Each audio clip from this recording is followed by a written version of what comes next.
What does a beautiful future look like to you?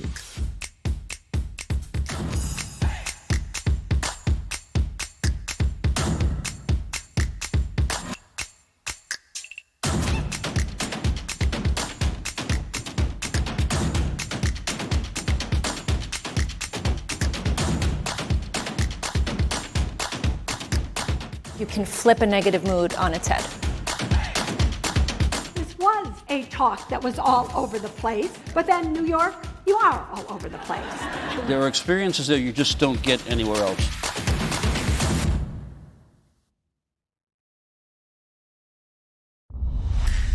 I've covered mostly wars here. I've never been to a place like this. The media who comes here are only interested in the war, and the positive side, the world never gets to learn about. That's why we're here. I'm Bob Woodruff. My son Mack and I are on a big and beautiful adventure. I used to be a war correspondent until I got wounded, blown up in Iraq. But I didn't want my kids to grow up fearful because of what happened.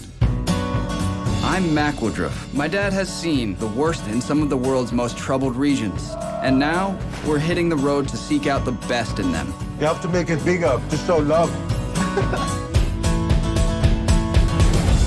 I wanted to connect with people in more of a real, authentic way. I love doing this right now, but I love doing this with you.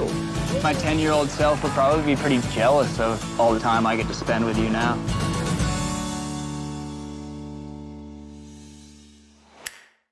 I'm Martha Raddatz. I'm the Chief Global Affairs Correspondent at ABC News, but joining me are global trekkers extraordinaire, Bob Woodruff and his son, Mack Woodruff. Happy birthday just a few days ago. Mack, you just turned 29. Thank you. This series that you did is extraordinary, called Rogue Trip, 6 parts, really around the world. It looks like a dream trip for anybody. And Bob, I want to start with you and just why you did this, how this came about. Well, I think, Martha, you know it more than anybody else. Most of the reporting that you and I have done from countries like these are only during moments of crisis for them. There's wars or some kind of environmental crisis or starvation, and then people don't get a real good perspective on what these parts of the world look like. So let's just take a chance to go and see other sides of these countries, ones we've not been able to get on TV or even visit ourselves. So, and it would just such a gift to be able to have Mack to come with me, because he's watched this stuff on TV or read about them, and he never had the chance to go and see other parts of countries that have gone through some tough times.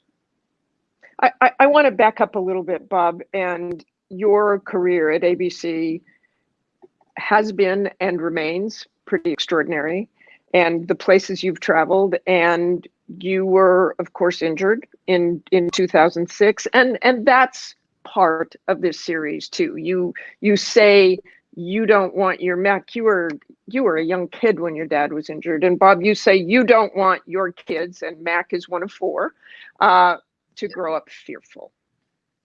Yeah, I was 14 when he was injured, and I think he did an amazing job of raising all 4 of us to not be fearful of places that he's traveled to in the past, or you've traveled to lots of times as well. And just because what you see on TV in the Middle East or in Africa or in Asia or anywhere in the world really might look bad, that's not because that place is bad. That's just because it's going through a bad time, and it will recover, as they always do. And that was the main ethos of this show, I think, was to show people a place like Pakistan, where my dad's been a handful of times, and I used to watch him there on TV reporting from, and show everyone that Pakistan isn't what you see on the news. That's a small portion of a massive country that has a million stories to tell, and all of them are important to tell. But unfortunately, given the nature of news, a lot of the things that come out of that country are negative. So we wanted to just do a more balanced approach, and there's a lot of things that we got into there that were once in a lifetime experiences that look a lot like a lot of fun, because they were. I just have to say that all these places you've gone, like you were in the Swat Valley in Pakistan. I think the last time I was there, the Taliban controlled it, and we had to run out of there. For you, Bob, and having covered it as a correspondent, whether it was conflict or some sort of natural disaster, this was as eye-opening for you as it was for Mack. Yeah, the one part of this, I didn't want to go back to the exact spots, and certainly under the same situations as last time I was there, but I was to see other parts of the countries. Colombia, we were not able to go where, FARC was operating, in those old days, and now they had a peace deal, and now we were able to go back to that. I remember actually on 9/11, we were living in London at the time, and I took off immediately after it was hit in Manhattan and flew off to Islamabad in Pakistan within 5 hours and say goodbye to Mack and the kids to go cover the war over there. And we got to the airport in London. All these there were actually tourists that were they were heading into Pakistan at the time to go, climb K2. And we're going in to cover the war. And then for the next 10 years, there was no other news about going up the top of these mountains in this beautiful country. Yeah, no tourism. Right. So we were able to go in and get a little bit more balanced, not report, but just a more a balanced image of what these countries really are like in terms of the people and the places. But I have to say, I learned so much. And I think it is because our view is so narrow of these places. And you bring not only the nature of these places, but all these different characters you meet, all these different wonderful people. And I love, Mack, you talking about the people and the people you meet, whether it's in Colombia or Pakistan or diving or rappelling down rocks. Talk a little bit about some of the favorite people you met along the way.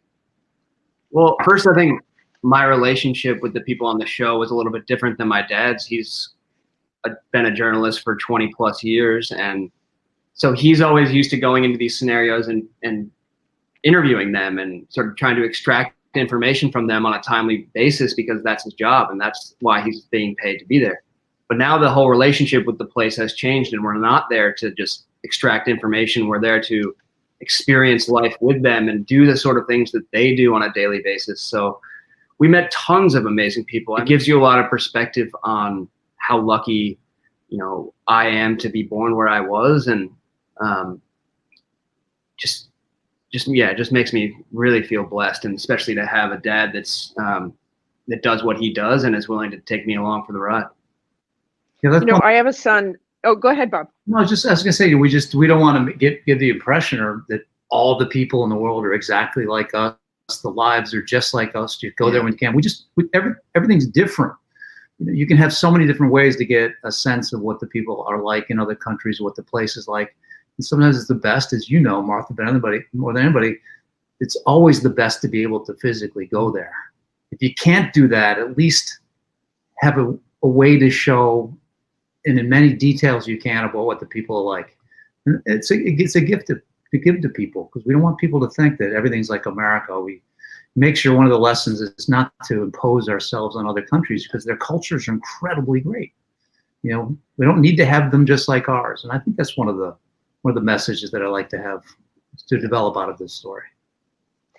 And Mack, I think for me, and kind of exactly what your dad's saying, you also, you can go in these countries where you just see a picture of people and they're in the middle of a war or a conflict, but there is joy in those communities. It is, just as your dad says, a different country. So how eye-opening was it to you? And just choose one of those countries, whether, Ethiopia, Pakistan, Colombia, Ukraine, to see, I think people stereotype, and when you actually see it.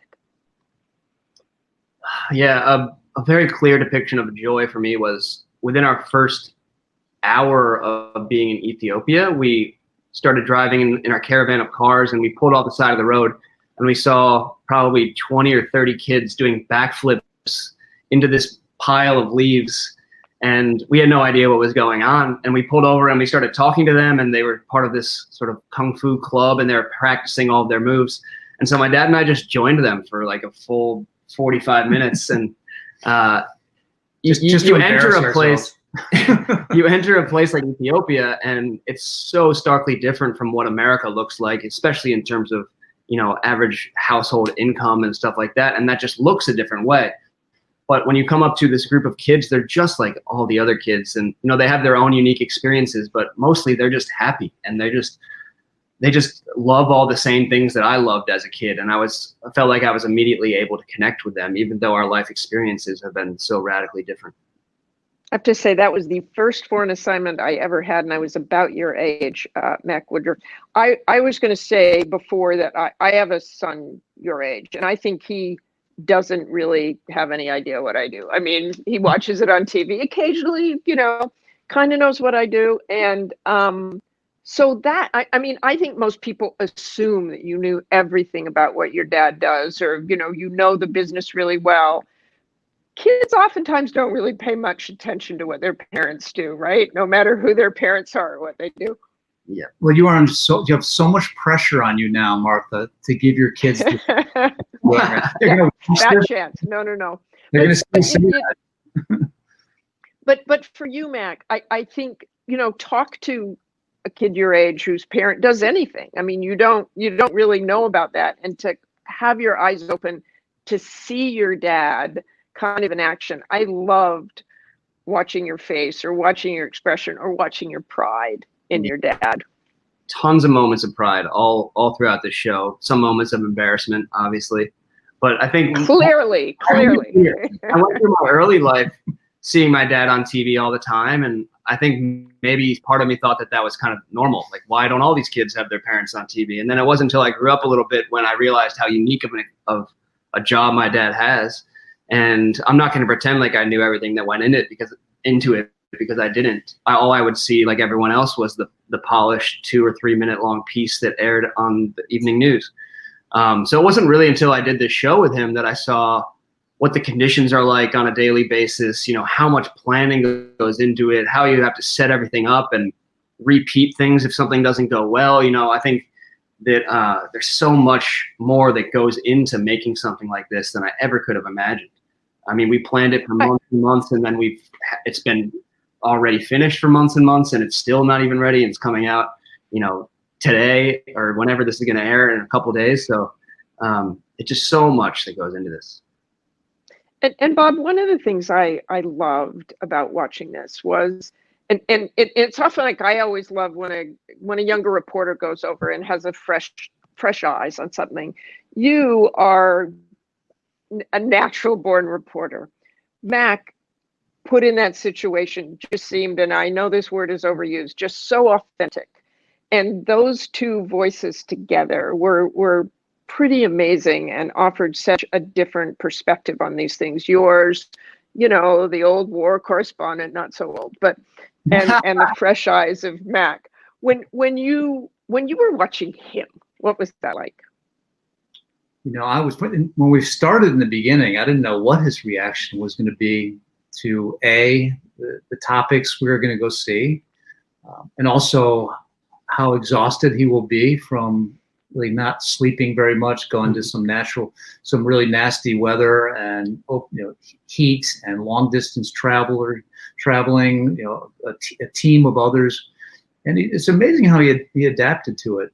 He became almost a old experienced journalist by the time we were on our second trip. So I was pretty impressed with him, to tell you the honest truth. And I'm not saying that because he's next to me, but he's much more eloquent than I thought he was going to be. He's a lot more knowledgeable about how to ask questions, and so he learned something new there. But the best thing was he was a benefit to have him with me, because he had so much energy, a different perspective, as you said, on these countries and these people. I think I loosened him up a little bit. That too. Yeah. I think he's so used to being the straight-faced Bob Woodruff, the reporter in the field, and off camera he's jokey and he's funny and he's a silly guy. He's a goof. He's a goof.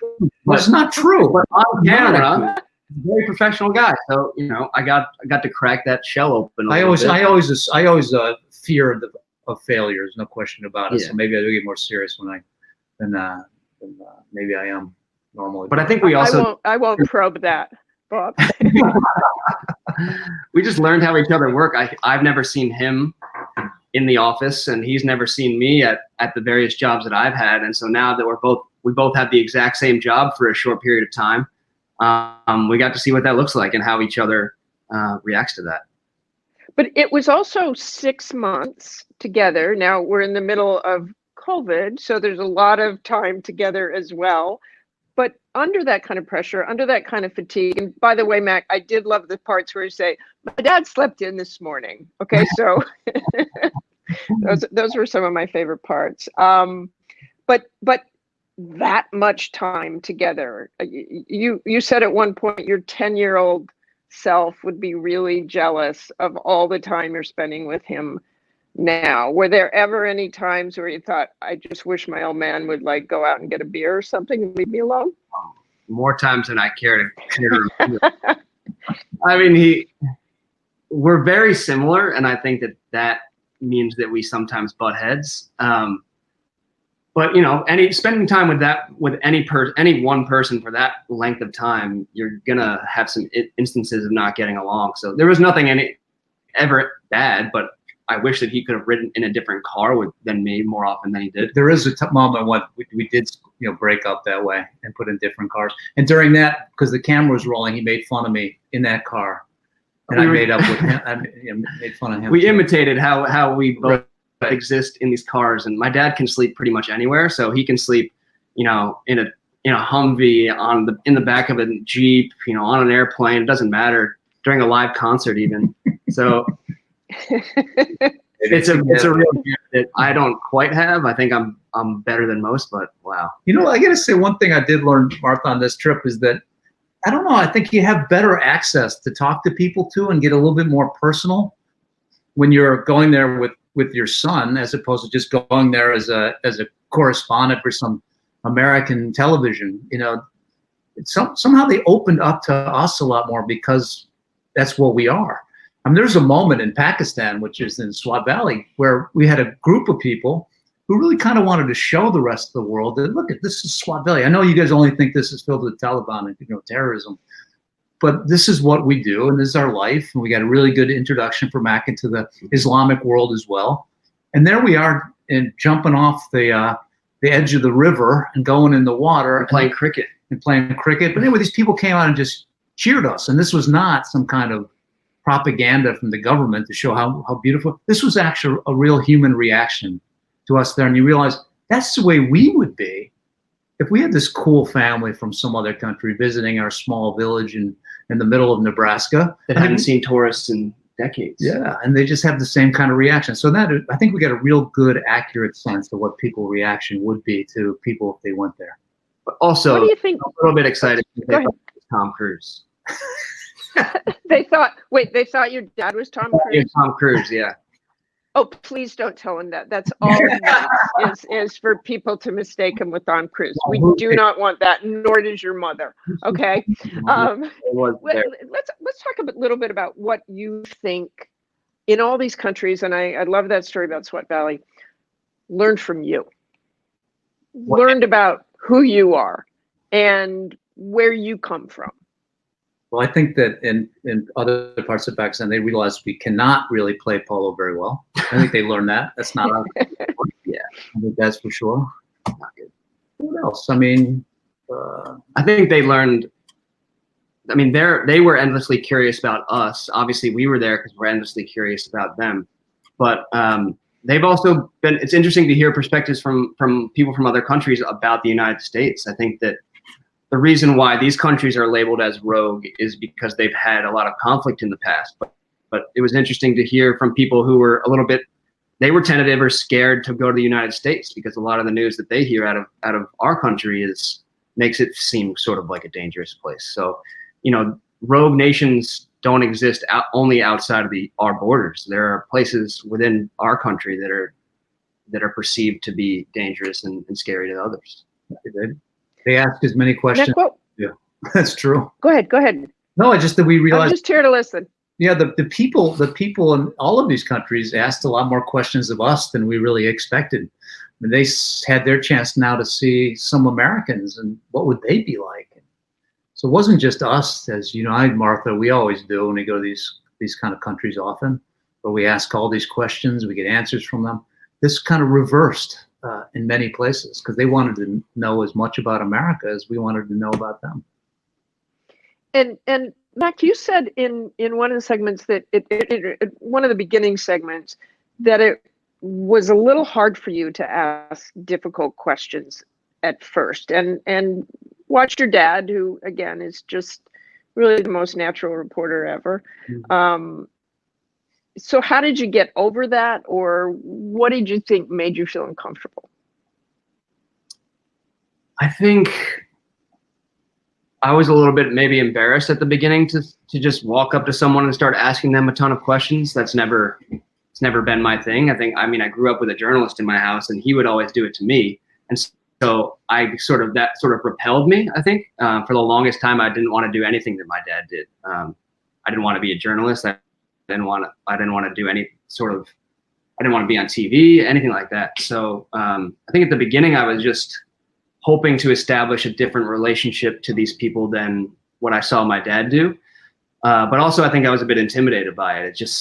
I don't have the natural instinct to walk up to someone and ask them all about their life. But that quickly actually changed. I think I got a lot of good direction from the really talented directors on the show and my dad. He would see me, and my natural instinct is to put my camera pretty much between myself and I love taking photos and shooting video. So that's what I've been doing for a long time. But I had to sort of switch gears, and it wasn't natural at first. But I think in Lebanon, it really hit me that this could be something this should be something that I should do for the rest of my life. And I can totally see the appeal, because we were at this rally. It was, on the face of it, a very intimidating place to be. No one there looked like us. They were all, cheering songs and chanting in a language that I don't understand and waving flags, and thousands and thousands of people there. So walking into that environment, especially with a camera crew, I didn't really know how to act. But by the time we left there, it was a whole different experience for me. My dad just would start talking to people on the streets, and he met someone from Michigan. And it's these sort of things that you don't think would happen in such a foreign place, that the more you just become comfortable with asking strangers questions and getting to know them on a personal level, the less intimidating it becomes. We created another addiction. Mack is now as addicted than we are, aren't we, you and I? I was going to say, I'm sure he is. Bob, you're a journalist, you're Mack's dad. Was there any time that you were worried? I know you went to Chernobyl. I know that at that point, Catherine, your oldest daughter, had joined. Were you ever nervous about it? Yeah, I kind of had to look back, and then in the past and also in the present, to think about that idea of, I guess, guilt or regret. What about all those years ago when I did wars like you're continuing to do? Should I feel like I'm a bad parent or something? I'm taking too much of a risk, then make it even worse, which is to, as a father and responsibility, to take them to dangerous places. But I also knew that we had a lot of experience knowing, to stay away from the danger, even if the country was dangerous. I said, Mack, early on, Mack, it's not so much where we're going, it's what we do when we get there. I think that's where you can really figure out where it's how to stay safe. And how you present yourself. And how to present yourself, right. I think sometimes too, it's the most dangerous thing is to offend. It's not just so much physically where you are. And I just wanted to make sure that I was very careful about that before I took them to these places. I told my family, almost 15 years ago now, Martha, when I was hit in Iraq, that I'm not going to cover wars while they're being engaged, but I will, as a compromise, go and cover, conflicts. And so I'm totally comfortable taking a place where there's conflict, because sometimes those are not just weapons. Those are really politics, those are kind of diplomacy. And I would love them to learn something about that in the world. How did everybody else feel about this adventure? Well, I mean, there was always this idea of jealousy, whether the other kids, the daughters that I have, whether they wish they, got the bad deal on this, they were not able to go. But I think one thing, you got to make sure that everyone needs to know this is not like a father-son vacation. This is more that I've got a son who's got remarkable instincts about capturing imagery and understanding people. He's a great photographer, cinematographer, and this is what he wants to do. The daughters are not exactly these kinds of travelers with this kind of work? Well, 2 of them are 20 and in college, so they wouldn't even have had time to come with us, even if they wanted to. Right. Catherine, like you said, Catherine is in a different line of work and is not as crazy about going to these places. I mean, she was pretty tentative about walking into Chernobyl, and rightfully so. But there's a lot of considerations that go into taking on a task like this, and none of my sisters took it lightly, and maybe I took it a little lighter than I should have because I've got a few screws loose, but that's my genetics. That's from your dad. Yeah. That's definitely from your dad, not Lee. And I should add that Lee is so amazing and wants you to have the life you want to have, and not only you, Bob, and is so generous with wanting you to remain an adventurer. But you, Matt, clearly. And by the way, I took my daughter to Bosnia right after the war when she was 16 for about 3 days, and I was a little nervous. But it's the same thing. I mean, we want our kids to have those experiences and learn. Go through the countries, each one, if you will, and sort of what you loved most about each of those countries. You've already hit a few, but start in Colombia. Well, Colombia, first of all, people always think about Brazil when they think about the Amazon. We had a chance to see the Amazon within Colombia, and that was the most remote places that I've been to, I don't know, maybe ever. It's certainly way at the top of the list. And to go in the middle of this jungle that become a major part of our world. Yeah. That was fantastic. And to ride the horses in what's like the Texas of Colombia, which I didn't really know about before, because that was the area where this FARC time was ripping that country apart. Yeah, it's a place called Casanare in the eastern part of Colombia, where we were able to ride horses with the barefoot cowboys. That was a pretty once in a lifetime experience on this amazing nature reserve that it's full of lots of crazy wildlife that I've never seen before. What was next? Ethiopia. Oh man, what was my favorite part of Ethiopia? I think the camel market, probably. With my dad and I got to experience an incredibly authentic camel and goat market where they sell these big animals right in front of us by the hundreds. And my dad and I each bought a goat, and then we tried to sell it for profit. One of us kind of succeeded, the other one failed incredibly. Well, Mack was the worst negotiator with. We don't have to go into detail ever, maybe in the history of the world. That's that kindness thing. He doesn't want to ask difficult questions, or I'm really terrible at those things too, Mack. Really terrible. Actually, yes, I've always been embarrassed by my dad's negotiation skills. He'll try to haggle people on anything. So I did definitely sell a little bit low. Also, the other thing, everyone's got an image of Africa too that doesn't have this like stunning mountains of Ethiopia. Papua New Guinea was again probably the least tourist-filled country that I've been to in a long time. You were able to go up the river deep into the country of Papua New Guinea, and you see huge numbers of tribal groups that have not really been interrupted by the outside world at all until really in the last few years, where now it's a world of oil that has been moving in. Just to see this before there's tourists start pouring in is always a gift. We had this chance to go something that other people aren't seeing. My favorite part of Papua New Guinea was probably when we did this thing called the Turtle Rodeo, which was on this eastern, it's called the Conflict Islands. It's this little eastern, this chain of islands on the east coast of Papua New Guinea.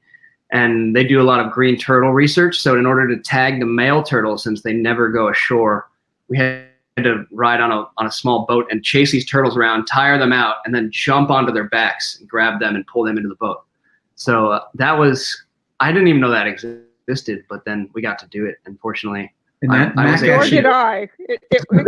He's very competitive. He wants to tell that story because he was able to catch the turtle. I could not. So I failed and he succeeded. I caught 2, you caught 0. Competitive. Well, and I know that if Catherine were with us right now, she would want to talk about the tank race in Ukraine, because she nailed that.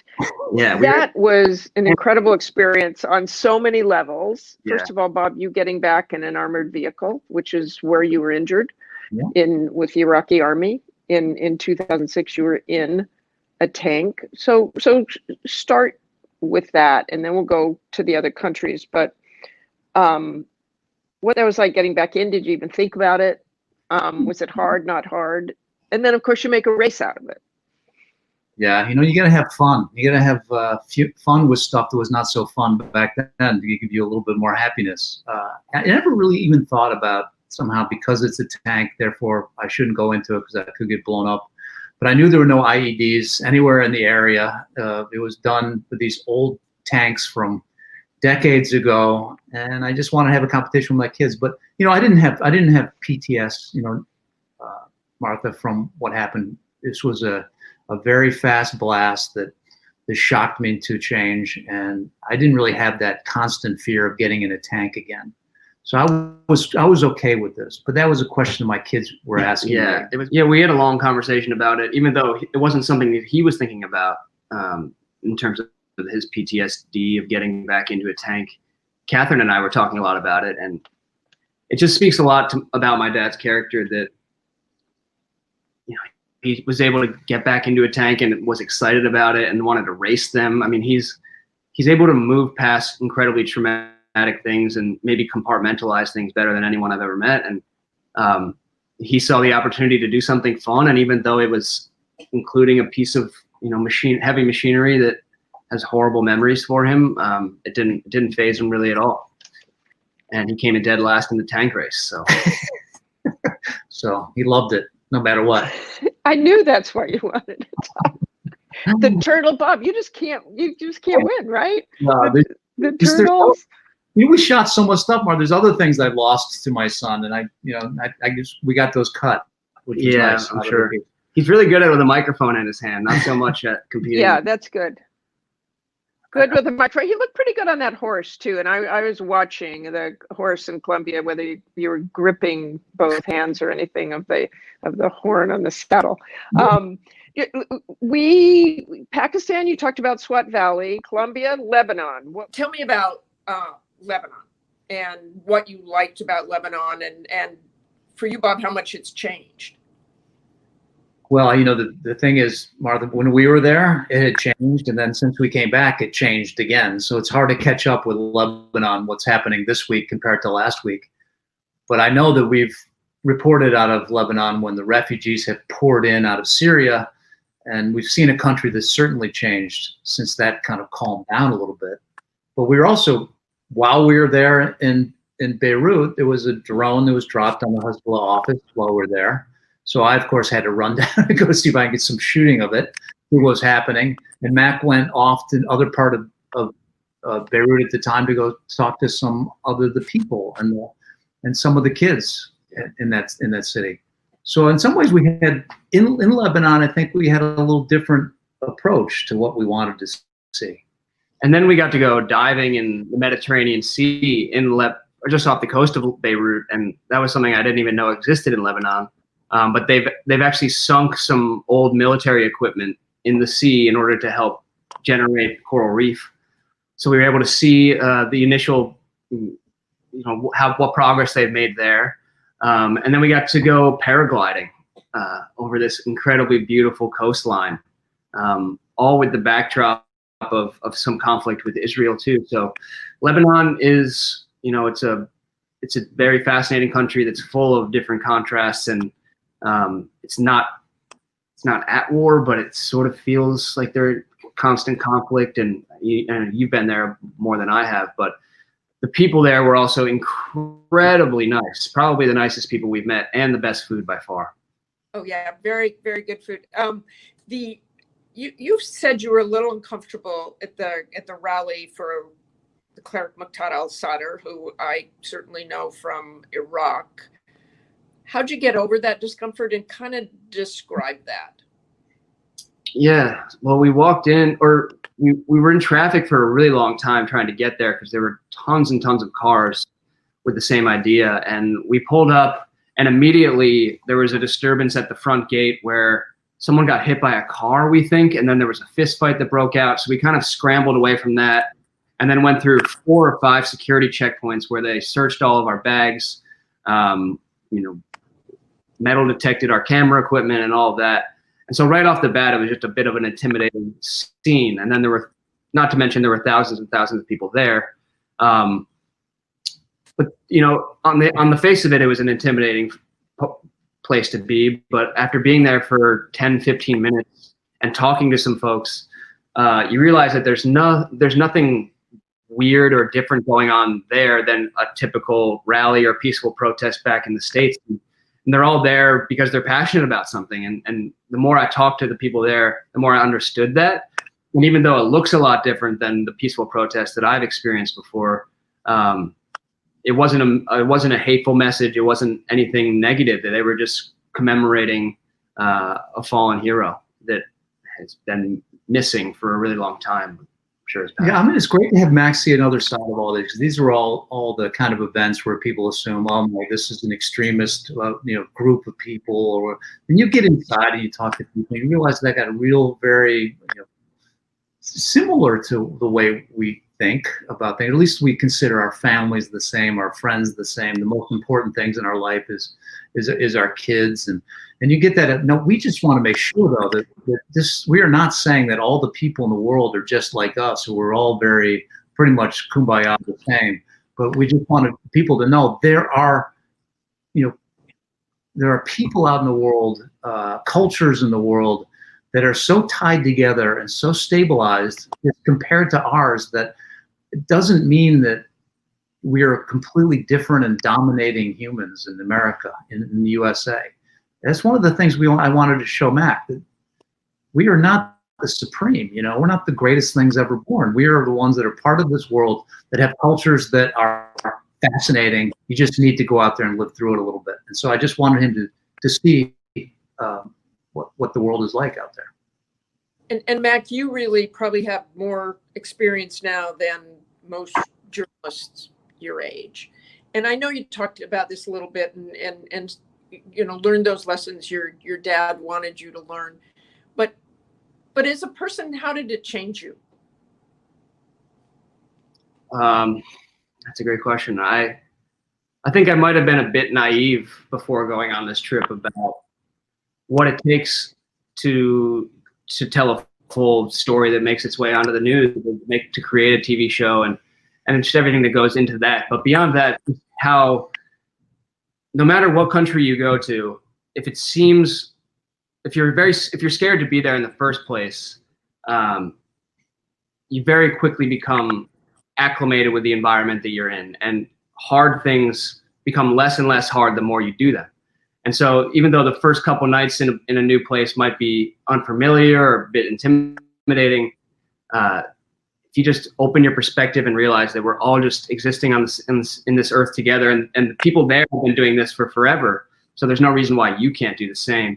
And I think that just watching him do what he does really allowed me to just settle back, relax a bit, and see that he always comes home and still able to be the best dad in the world, and there's no reason to be scared by being there. Did you think he was the best dad in the world even before you went? I know you said he's your hero. We all love Bob, but I guess as a person, what did you learn about your dad? Not as a reporter, as a parent, as a man. You want me to be here for this discussion? So close your ears and yeah. I think as a kid, you question why your dad would want to be gone so long and so often. And I probably did less questioning of that than maybe my sisters did, but I totally get it now. And I totally understand how important these stories are to tell. And, just because my dad was gone a lot when I was growing up does not mean that he loved me any less or cared about me any less. It means quite the opposite, I think. I think that when he was there, it made those times extra special.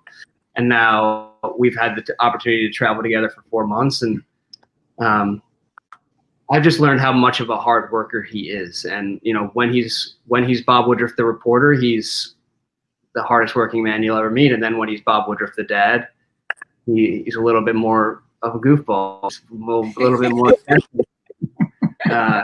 He hates when I talk about this, but yeah, he's just an amazing dad, and he wants what's best for me. So he's never pushed me in any direction, and I didn't want to do what he did. And then whether it's genetics or nature, I've found myself here on a TV show with him. And Bob, talk about just how much closer you and Mack came, and whether that was gradual over, assuming you did, whether that was gradual over those 6 months, and when you were a journalist and when you were a parent, or was it all the same during the whole wonderful 6 months? I think whenever you go through difficult moments on the road, I think then you can realize what your son's reaction would be to it. Can he adopt to it? Can he adapt to it? Will he fall apart? Will he strengthen because of it? And I think that I was pretty blown away the way Mack handled it. I think it's sometimes when you raise your kids, a lot of your memories are about what he was like when he was 4, when he's 12, when he's 16. And then they kind of take off. They go off to college and they off on their job, and then they move somewhere else. They get married, whatever. And then your closeness to them doesn't develop any new observations you have about your kids in some ways.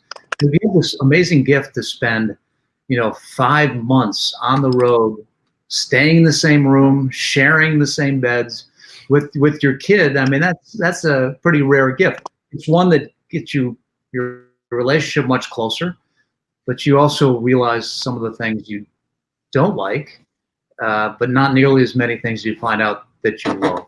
And I think that has been the case. I think we have so many stories to talk about, and I think it's not going to end. Mack, he's a great photographer, and he's the one that loves going to places that he'd never seen before. So I think our stories and thoughts about other countries is not going to come to an end anytime soon. And shared experience is what brings people closer, I find, and we had no lack of that. It was all that's all it was. It's one thing to come home for Thanksgiving dinner and get to spend 48 hours with him and catch up, but it's another thing to have stories to tell at all the subsequent Thanksgiving dinners that we'll have for the rest of our lives. So we made a lot of memories, some of them amazing and some of them difficult, but I wouldn't change it for the world. It's all about those memories. Well, thank you both. I'm telling you, I just think this is an extraordinary series. I hope you do it again. I hope the girls get to go at some point as well, if they're change their minds about that adventure and what they want to do. But it is a beautiful story, and I just marvel at you, Bob Woodruff, every single day of my life. And now I can marvel at your beautiful son, Mack. Thank you so much, and no one should miss this series. It's fantastic, and I look forward to another one as well. Thanks, guys. Thanks, Martha. Talk soon.